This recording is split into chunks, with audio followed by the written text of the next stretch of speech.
नमस्कार साथियों, आपको बोर्ड पे देखिए पूरा दिख रहा है ना, complete usage of verb to be. Verb to be का मतलब is, am, are, was, were. ठीक है, जितने भी इनके यूज है ना उन सबको मैंने यहाँ छाप दिया है। ठीक है, आप भी क्या करें, अपने नोटबुक में इसको छाप लें। ठीक है, वर्ब टू बी को, वर्ब टू बी में कौन कौन सा है, इज, एम, आर, वाज और वर है। ठीक है, इज, एम, आर, वाज, वर, इसका प्रयोग बस इतनी जगह किया जाता है, इसके अलावा इसका प्रयोग कहीं भी नहीं होगा। ठीक है, जो आपको ये दिख रहा है। ठीक है, तो चलिए अब इस चीज़ को हम समझते हैं कि ये सब क्या है। ठीक है, तो सबसे पहले वर्ब का एक पार्ट होता है वर्ब टू बी। क्या होता है, वर्ब टू बी, जिनके मेंबर्स कौन कौन है, इज है, एम है, आर है, ये प्रेजेंट टेंस में है। Is, am, are present tense में है।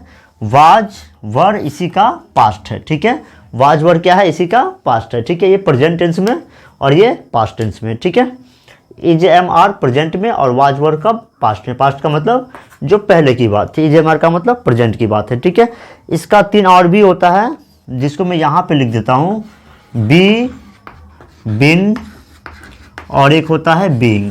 ठीक है मेरे भाई, बी, बिन और बीइंग।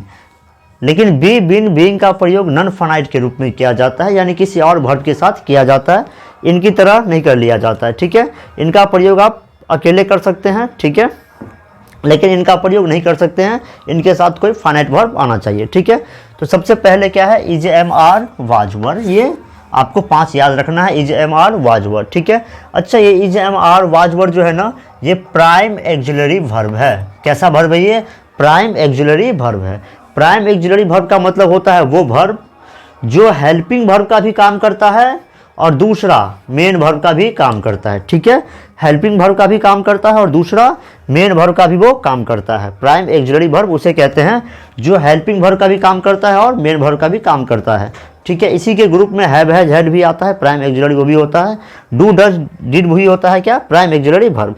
तो ये वाला जो इज, एम, आर, वाज, वर है, ये हेल्पिंग वर्ब भी है और दूसरी बात ये क्या है, मेन वर्ब भी है। आपको पता है हेल्पिंग वर्ब उस वर्ब को कहते हैं जो किसी मेन वर्ब की मदद करता है, उसे क्या कहते हैं हम लोग, हेल्पिंग वर्ब। यानी हेल्पिंग वर्ब का मतलब ही होता है हेल्प करने वाला वर्ब, वो वर्ब जो किसी मेन वर्ब की क्या करता है, मदद करता है, उसे कहते हैं हम लोग हेल्पिंग वर्ब। ठीक है, तो यहाँ पे देखिए आप इज, एम, आर, वाज, वर के साथ अगर इसका प्रयोग आप हेल्पिंग वर्ब के रूप में कर रहे हैं तो इसके साथ आपको क्या रखना पड़ेगा, V4 रखना पड़ेगा, आगे मेन वर्ब होगा तब।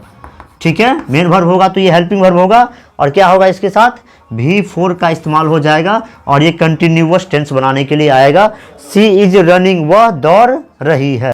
अगला सेंटेंस है Julie and Seema are playing. ठीक है, Julie and Seema are playing, तो आपको जानकारी हो ही गया कि इज, एम, आर के बाद क्या आएगा, V4 आएगा और ये कंटिन्यूअस टेंस बनाएगा। ठीक है, तब ये हेल्पिंग वर्ब होगा। Radha was dancing. ठीक है, और दूसरी बात कि इसके साथ V4 तो आपको समझ में आ गया, V3 का भी इस्तेमाल हो सकता है। ठीक है, V3 जो होता है थर्ड फॉर्म होता है, उसका भी इस्तेमाल हो सकता है, लेकिन तब ये पैसिव वॉइस बनाएगा। ही इज टाउट, उसे पढ़ाया जाता है। ठीक है, पैसिव वॉइस में V3 का प्रयोग होगा। अ पेन वॉज स्टोलन, एक कलम चोरी हो गई। ठीक है, पैसिव वॉइस में। तो आपको समझ में आ गया इज, एम, आर, वाज, वर क्या है, ये हेल्पिंग वर्ब है। इसके साथ आप V4 का प्रयोग कर सकते हैं और V3 का प्रयोग कर सकते हैं। आप कभी भी V1, V2 और V5 का प्रयोग नहीं कर सकते। आप ऐसे भी याद रख लो कि V2 जो होता है ना, सेकेंड फॉर्म, जिसको आप पास्ट टेंस कहते हैं, और V5 को प्रेजेंट टेंस कहते हैं, ये फाइनाइट वर्ब होता है। इसका प्रयोग किसी भी अन्य वर्ब के साथ V2 और V5 का नहीं किया जा सकता। V1 का प्रयोग किया जाता है डू, डज, डिड के बाद। ठीक है, या किसी मोडाल्स के बाद V1 का प्रयोग किया जा सकता है। ठीक है, दूसरा अभी इसका प्रयोग हेल्पिंग वर्ब के रूप में हमने कर लिया। ठीक है, अब किसकी बारी है, मेन वर्ब की बारी है। ठीक है, मेन वर्ब के रूप में भी इज, एम, आर, वाज, वर का प्रयोग किया जाता है और तब इसका मीनिंग आता है बी, मतलब होना, कुछ होना, कुछ होना। ठीक है, होना के सेंस में हम लोग इज, एम, आर, वाज, वर का प्रयोग मेन वर्ब के रूप में करते हैं। जैसे यहाँ पे देखिए, आई एम अ स्टूडेंट, मेरा विद्यार्थी होना बताया जा रहा है, मैं एक विद्यार्थी हूँ, मेरा विद्यार्थी होना बताया जा रहा है। Ram was a king, Ram क्या थे, एक राजा थे, राम का राजा होना दिखाया जा रहा है यहाँ पे। ठीक है, सी इज वेरी गुड, वह बहुत अच्छी है, उसका अच्छा होना, उसकी अच्छा होना बताया जा रहा है। ठीक है, तो बस इतने ही सारे प्रयोग है वर्ब टू बी के।